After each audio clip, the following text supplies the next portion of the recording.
Hello dear student, welcome to Samarpan Iqbal. मैं अर्जुन यादव स्वागत करता हूं आपका आपके अपने यूट्यूब चैनल समर्पण इकबाल में। आज हम लोग पढ़ेंगे आवेशों की निकाय की विद्युत स्थितिज ऊर्जा। डियर स्टूडेंट, यदि आप चैनल पे नए हैं चैनल को सब्सक्राइब कर लीजिए और वीडियो अच्छा लगे तो वीडियो को लाइक एवं शेयर कर दीजिए।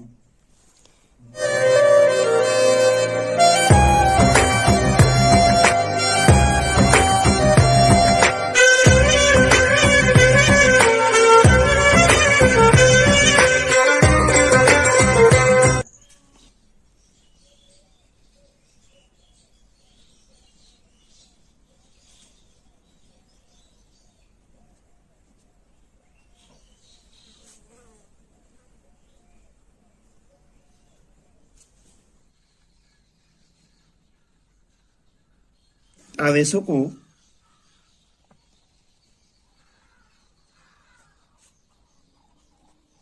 अनंत से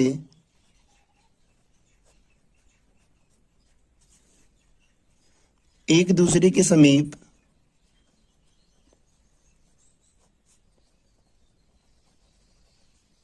लाकर निकाय की रचना करने में किए गए कार्य को निकाय की विद्युत स्थितिज ऊर्जा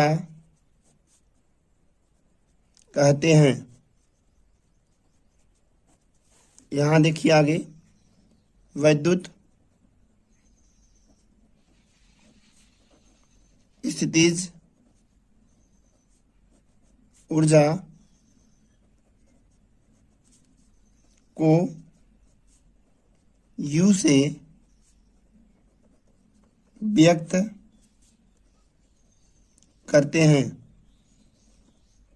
डियर स्टूडेंट, अब जरा परिभाषा को एक बार देख लेते हैं। आवेशों को मतलब दो या दो से अधिक आवेश को अनंत से एक दूसरे के समीप, यहाँ पे मान लीजिए अनंत है तो यहाँ से दो या दो से अधिक आवेशों को एक दूसरे के निकट, ठीक है, मान लीजिए यहाँ से हम दो आवेशों Q1 और Q2 को एक दूसरे के निकट ला रहे हैं, तो एक दूसरे के निकट इनको लाने में किए गए कार्य को ही विद्युत स्थितिज ऊर्जा कहते हैं। बात समझ में आई? मान लीजिए यहाँ पर अनंत है और यहाँ से दो आवेशों Q1 Q2 को एक दूसरे के निकट लाकर एक निकाय की रचना की जा रही है। तो इन आवेशों को अनंत से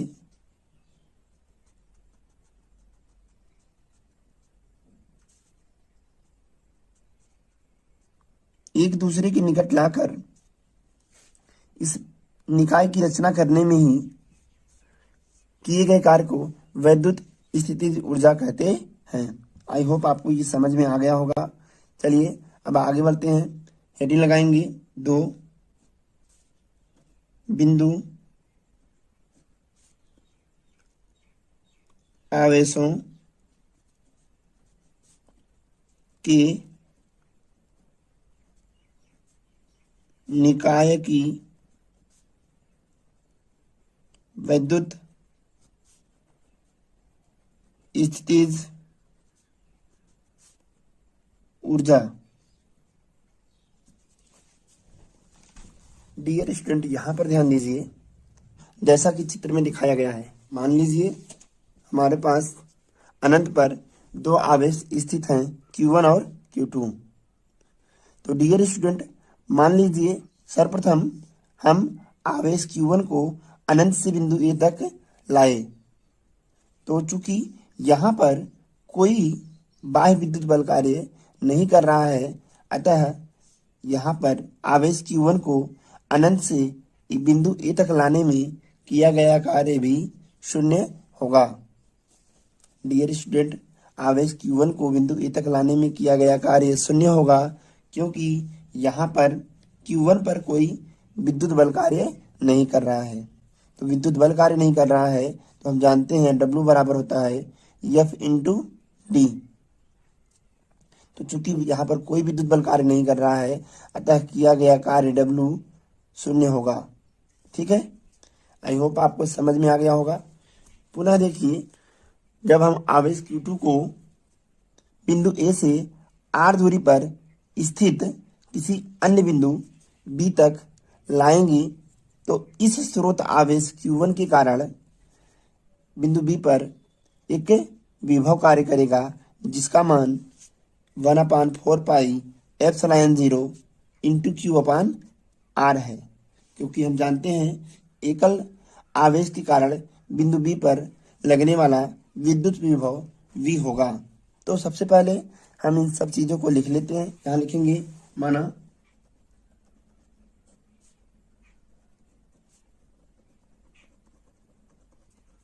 दो आवेशों Q1 व Q2 को अनंत से बिंदु ए व बी तक लाना है।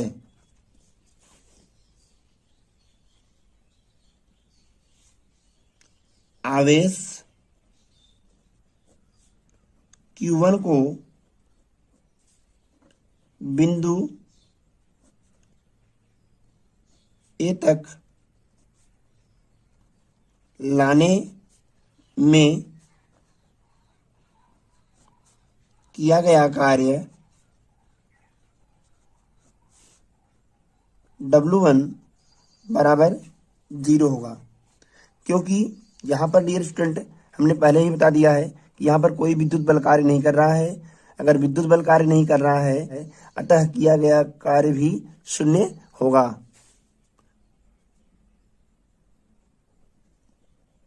माना बिंदु ए से बिंदु बी के बीच की दूरी r है। तो लिखेंगे आवेश ए पर स्थित आवेश। देखिए, अब इस आवेश को, आवेश Q1 को अनंत से हमने कहां पर ला दिया, बिंदु ए पर ला दिया। तो अब कहेंगे इस आवेश Q1 के कारण बिंदु B पर एक विद्युत विभव उत्पन्न हो जाएगा, जिसका मान गोलीय आवेश के कारण उत्पन्न विभव के बराबर होगा। तो इस प्रकार हम कहेंगे ए पर स्थित आवेश Q1 के कारण बिंदु B पर वैद्युत विभव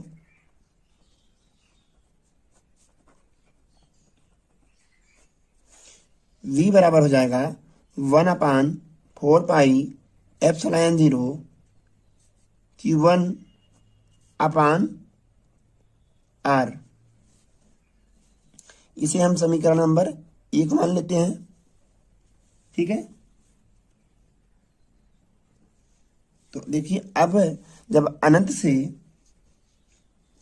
आवेश Q2 को बिंदु B तक लाया जाएगा तो आवेश Q1 के कारण आवेश Q2 पर एक वैद्युत बल कार्य करने लगेगा।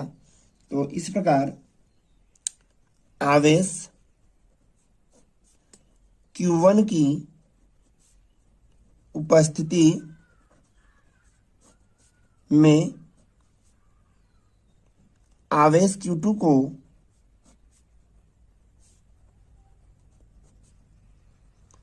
अनंत से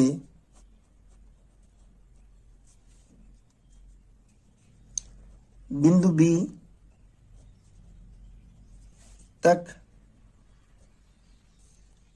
लाने में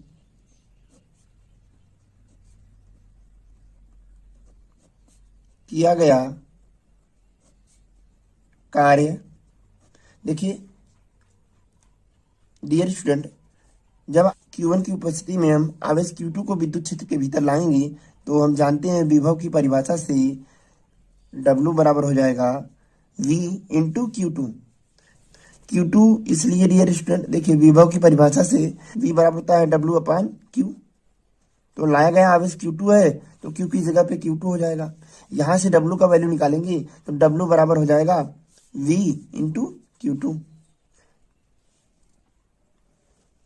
अब देखिए डियर स्टूडेंट, हम कहेंगे समीकरण 1 से V का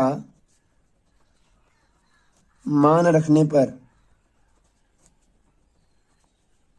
तो यहां पर जब हम V का मान रख देंगे तो किया गया कार्य W बराबर हो जाएगा V की जगह पर रखेंगे 1 अपान 4 पाई एप्सिलॉन 0 Q1 अपान R, ठीक है, इंटू Q2।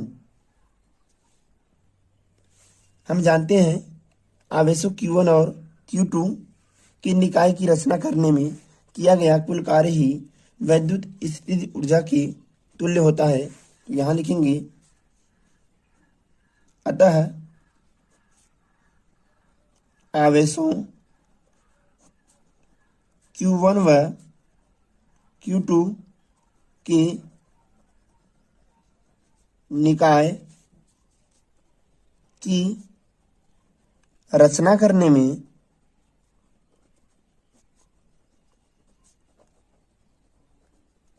किया गया कुल कार्य W बराबर हो जाएगा W1 प्लस W, ठीक है। तो यहाँ पे हम चाहें तो W2 कर सकते हैं। तो यहाँ पे W बराबर क्या हो जाएगा, देखिए W1 का वैल्यू कितना है 0 प्लस W2 का वैल्यू कितना है 1 अपान 4 पाई एप्सिलॉन 0 इंटू Q1 Q2 अपान R। किया गया यही कार्य निकाय की वैद्युत स्थितिज ऊर्जा के रूप में संचित होगा। तो यहां हम लिखेंगे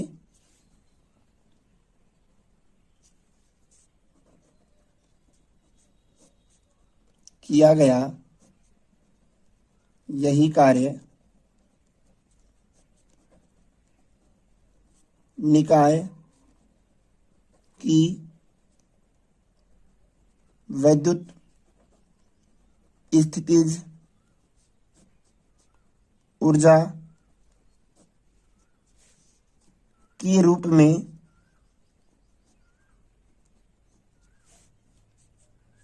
संचित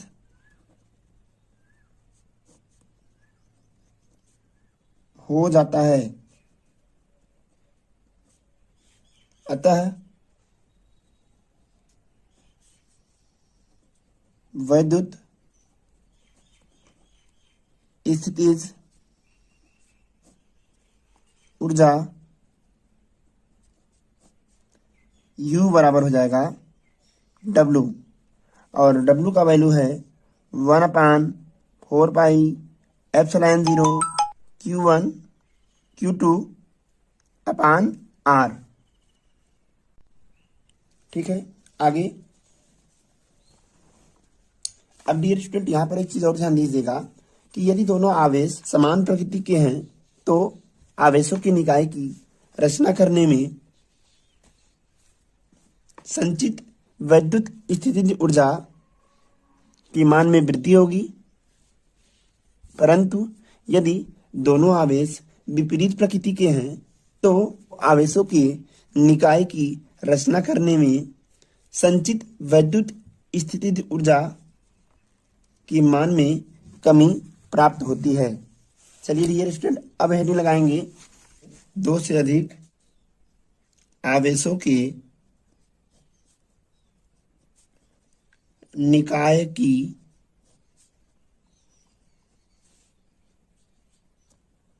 वैद्युत स्थितिज ऊर्जा। मान लीजिए हमारे पास दो से अधिक आवेश स्थित हैं जिनको अनंत से एक दूसरे के समीप लाकर एक वैद्युत निकाय की रचना करनी है। तो इस वैद्युत निकाय की रचना करने में संचित ऊर्जा की हमें गणना करनी है।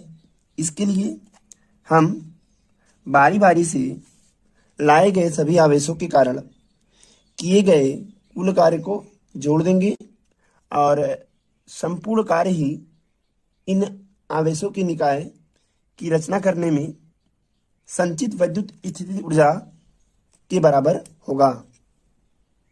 हमारे पास इस बार तीन आवेश हैं Q1, Q2 और Q3, जिनको अनंत से बिंदु A, B और C तक लाकर एक निकाय की रचना करनी है। इसके लिए सबसे पहले हम आवेश Q1 को बिंदु A तक लाएंगे और डियर स्टूडेंट, चूंकि आवेश Q1 को अनंत से बिंदु A तक लाने में कोई विद्युत बल कार्य नहीं करेगा, अतः किया गया कार्य भी शून्य होगा। दूसरी स्थिति में डियर स्टूडेंट, हम अब आवेश Q1 की उपस्थिति में आवेश Q2 को लाएंगे, क्योंकि यहाँ पर एक आवेश ऑलरेडी आ चुका है। अब हम दूसरे आवेश Q2 को लाएंगे, तो आवेश Q2 को Q1 की उपस्थिति में लाने में किया गया कार्य W2 बराबर हो जाएगा V इंटू Q2, जिसको सॉल्व करने पर हमें मिलेगा W2 बराबर 1/4πε0 Q1 Q2/R। इस प्रकार मान लीजिए अब हम Q1 और Q2 की उपस्थिति में आवेश Q3 को ला रहे हैं, तो जो किया गया कार्य होगा वह W3 बराबर हो जाएगा W31 प्लस W32, क्योंकि इस आवेश Q3 पर अब आवेश A और B दोनों के कारण विभव उत्पन्न होगा। तो किया गया आवेश C पर जो किया गया कार्य है वह W3 दो भागों में बढ़ जाएगा, जो कि A के द्वारा किए गए कार्य और B के द्वारा किए गए कार्य के बराबर होगा। तो आइए इन्हीं चीजों को हम लिख लेते हैं।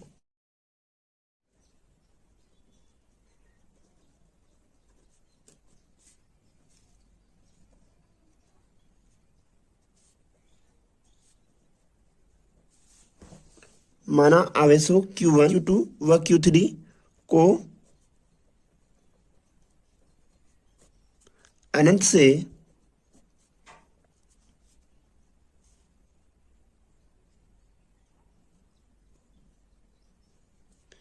बिंदुओं A, B व C तक लाकर एक वैद्युत निकाय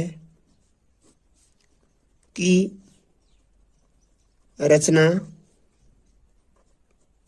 की जाती है। ठीक है, तो इसमें हमें वैद्युत स्थिति ऊर्जा की गणना करनी है। इसके लिए हम सबसे पहले कहेंगे डियर स्टूडेंट,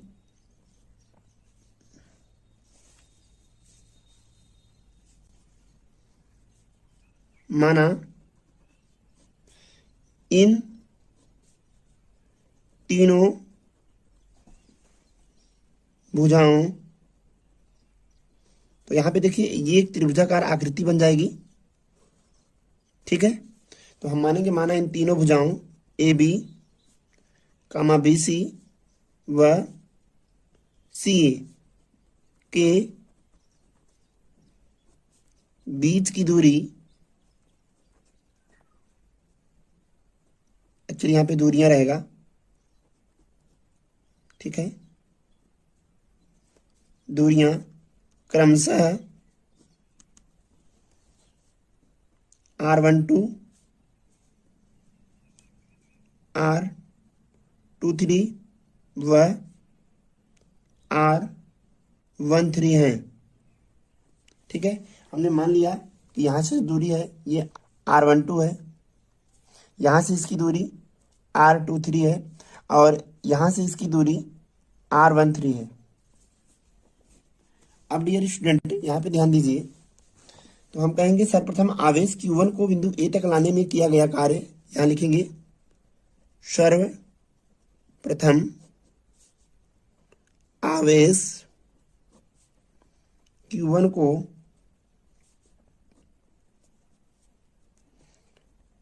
लाने में किया गया कार्य W1 बराबर आएगा 0। ऐसा इसलिए डियर स्टूडेंट क्योंकि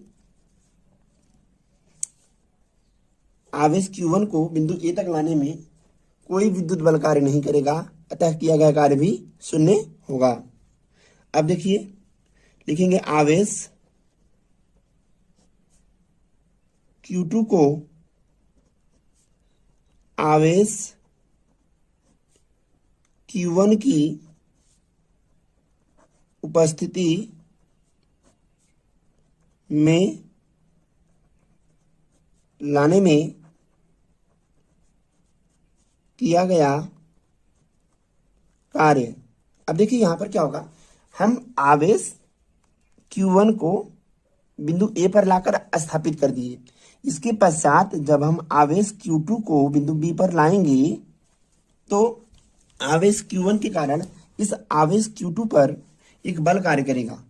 अगर किया गया कार्य W2 हो तो हम जानते हैं W2 बराबर हो जाएगा V इंटू Q2, और हम जानते हैं कि V का मान 1/4 पाई एप्सिलॉन 0 Q1/R12 होगा।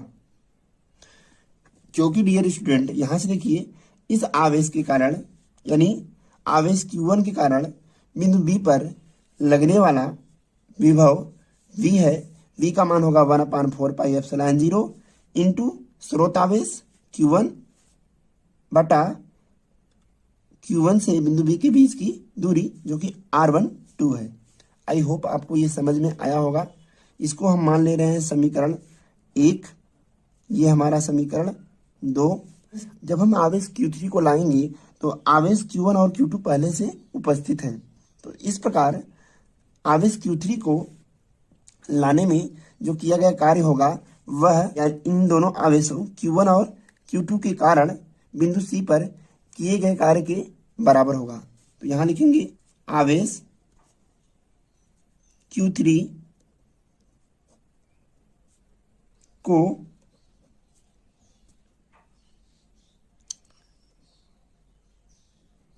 Q1 व Q2 की उपस्थिति में C तक लाने में किया गया कार्य, यहां पे देखिए W3 बराबर क्या हो जाएगा, V Q3 plus V Q1 V1 Q3 into V2 Q3। मैं इसको फिर से समझा दे रहा हूं। किया गया कार्य W बराबर हो जाएगा आवेश Q1 के कारण बिंदु C पर किया गया कार्य प्लस आवेश Q2 के कारण बिंदु C पर किया गया कार्य। तो W3 अर्थात आवेश Q3 को अनंत से बिंदु C तक लाने में किया गया कुल कार्य आवेश Q1 के कारण C पर किया गया कार्य और आवेश Q2 के कारण C पर किए गए कार्य के योग के बराबर होगा। यहाँ पर देखिए V1 का वैल्यू क्या होगा, V1 हो जाएगा, यहाँ पर A कर लीजिए और यहाँ पर B कर लेते हैं। ठीक है, तो यहाँ पर A कर लेते हैं। हम लिखेंगे VA क्या है, VA है आवेश A के कारण, आवेश A के कारण आवेश C पर लगने वाला विभव, और हम जानते हैं आवेश A के कारण आवेशी पर लगने वाला विभव होगा 1/4 पाई ε0 Q1 अपान इनके बीच की दूरी। तो इनके बीच की दूरी क्या होगा डियर स्टूडेंट? इनके बीच की दूरी अगर हम निकालेंगे तो इनके बीच की दूरी आएगा R13 इंटू Q3 प्लस यहाँ पे देखिए VB3 क्या होगा, अर्थात आवेश Q2 के कारण आवेश Q2 के कारण बिंदु C पर उत्पन्न विभव होगा 1/4 पाई Q2 अपान इनके बीच की दूरी कितनी है R23 इंटू Q3। ठीक है, तो डियर स्टूडेंट इस प्रकार हम कहेंगे, अतः तीनों आवेशों को अनंत से एक दूसरे के समीप लाकर बनने वाले निकाय में किया गया संपूर्ण कार्य आवेशों Q1, Q2 व Q3 के कारण निकाय में किया गया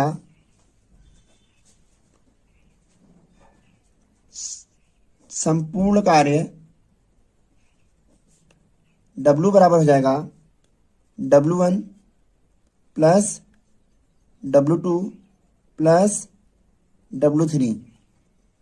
डियर स्टूडेंट, अब यहाँ पर हम समीकरण 1, 2 और समीकरण 3 से मान रखेंगे तो हमें प्राप्त हो जाएगा W बराबर W1 का वैल्यू 0 है प्लस W2 का वैल्यू 1/4 पाई ε0 Q1 अपान R12 प्लस W3 का वैल्यू है 1/4 पाई ε0।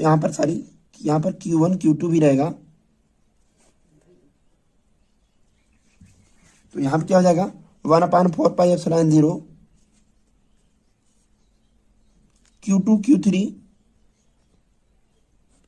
अपान R23 प्लस ये वाला 1/4 पाई ε0 Q3 Q1 अपान R13। ठीक है डियर स्टूडेंट, आई होप आपको ये समझ में आ गया होगा। हम जानते हैं किया गया यह कार्य निकाय की वैद्युत स्थितिज ऊर्जा के रूप में संचित हो जाता है। अतः अब आगे हम लिखेंगे किया गया यही कार्य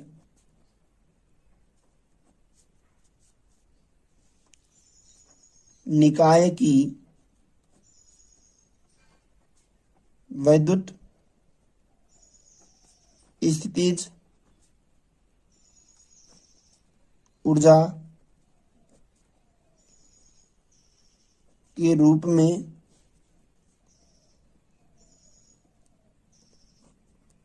संचित हो जाता है। अतः वैद्युत स्थितिज ऊर्जा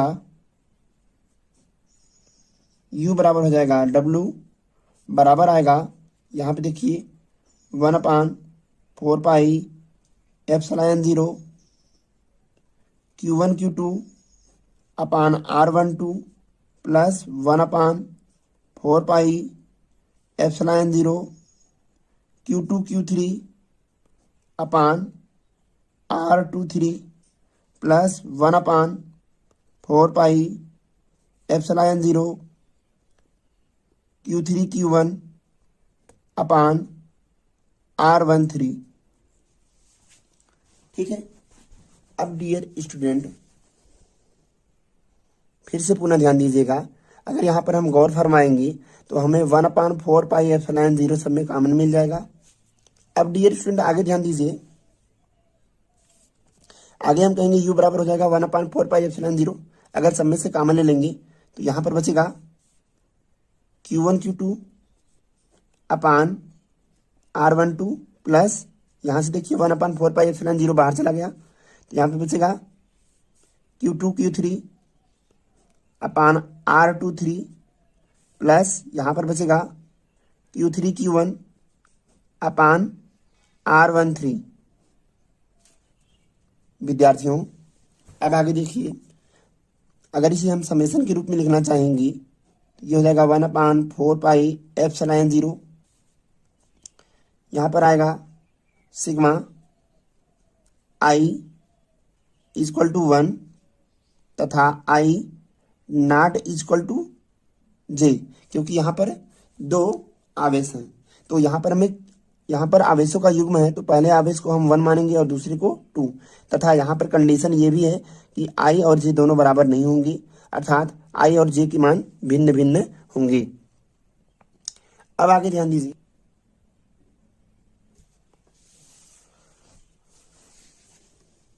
आगे ये हो जाएगा QI into QJ upon RIJ। यहाँ पे ध्यान दीजिएगा, ये समेशन का वैल्यू हो जाएगा Q1 Q2 upon R12 plus Q2 Q1 upon R21। इसी प्रकार प्लस आगे आएगा Q2 Q3 upon R23 plus Q3 Q2 upon R32 plus Q1 Q3 अपान R13 प्लस Q1 Q3 अपान R31। तो इस प्रकार डियर स्टूडेंट, यहाँ पर समेशन का मान में जो दिया गया मान है वह समेशन के मान का आधा है, इसलिए यहाँ पर हम हाफ कर देंगे, ठीक है। क्योंकि अब यहाँ पे ध्यान दीजिएगा, summation i equal to 1 i not equal to j to n QI QJ upon RIJ का मान होता है Q1 Q2 upon R12 plus Q2 Q1 upon R21 plus Q2 Q3 upon R23 plus Q3 Q1 Q2 upon R32। इसी प्रकार से ये मान आगे बढ़ता रहेगा, इसीलिए डियर स्टूडेंट यहाँ पर हाफ हो गया है। आई होप आपको ये समझ में आया होगा। इन आवेशों के निकाय की वैद्युत स्थितिज ऊर्जा हमें प्राप्त हो गया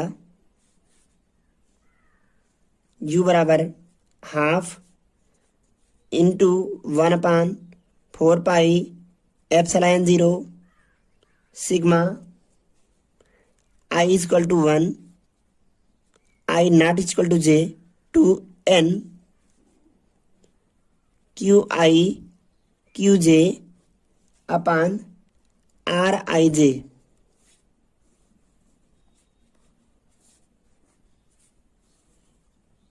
इस वीडियो में इतना ही डियर स्टूडेंट, मिलते हैं अगले वीडियो में। तब तक के लिए keep learning and stay home.